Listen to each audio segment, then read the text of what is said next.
Oh, I was here. I was walking to my office, so I was not in any position to be part of the coverage and was not part of the coverage. And like all Americans, I was horrified and felt the same emotions of grief and horror and anger and what have you. It's a seminal event, obviously, and it would be a fool's errand and wrong of someone of my generation to try to say to young people, it was a terrible event and of course a searing one for you. But I remember, not that I was there, when the Japanese bombed Pearl Harbor and plunged the United States into a war that killed 60 million people, most of them civilians, and a war which we had not won. We would have been occupied and subjugated. So to try to compare, it's like saying to someone, let's talk about the last cartridge at Sedan, huh? Or the Battle of the Marne, huh? But in everybody's life, I think there's a public event, aside from private tragedies, that you remember. And for me, frankly, it's John F. Kennedy's assassination. That, to me, was the saddest day of a public event. Although I felt the horror of 9/11. I felt the horror of the Challenger blowing up. But I still know some people who are still alive today who would tell you their saddest day was when they heard that Franklin Roosevelt had died. So, I mean, there are these events. And so now 9/11 has changed lives. I'm from the country. Maybe you have done this too. Have you ever inadvertently poked a hornet's nest? I mean, those hornets come flying out. They don't care who they sting. They don't care what they do. They just know that they are just angry as can be. Well, after 9/11, that's the way our country was. Ha! It's led to the invasion of Iraq, whose consequences are still unknown in the final analysis. And it's led to things that we've done to try to keep ourselves safer.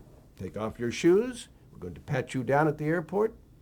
And then Hurricane Katrina comes along and we discover, no, we're not safer. We don't know how to handle these disasters. I hope we can all get it right to some extent before Al-Qaeda or some other terrorist organization tries to hit us again in a big way.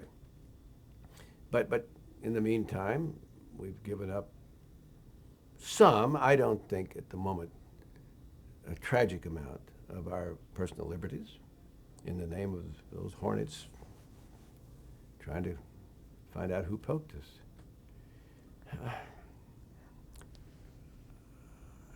I look at the news business over 45 years in Washington and all the changes there, the coverage, the way we've gone about it, the technical ability to do it, of course.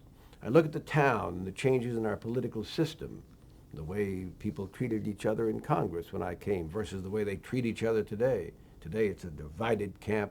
People actually hate each other, they say. Those days they disagreed, but they had a drink then. They didn't hate each other at all. And I look also at the way our politics has moved and the way, what we're doing today is trying to figure out how to fit into the world. After World War II, we knew how to fit. We were the big dog. We were in charge.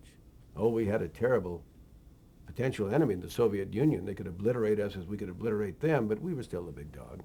And we could do basically what we wanted. And we thought we were doing it for good, but we were doing it for our own good too.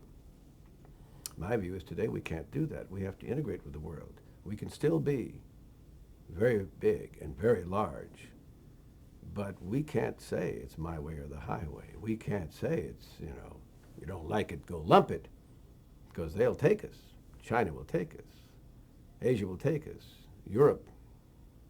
These economic engines will reduce our standard of living despite what we can do. So I think we better get with the program.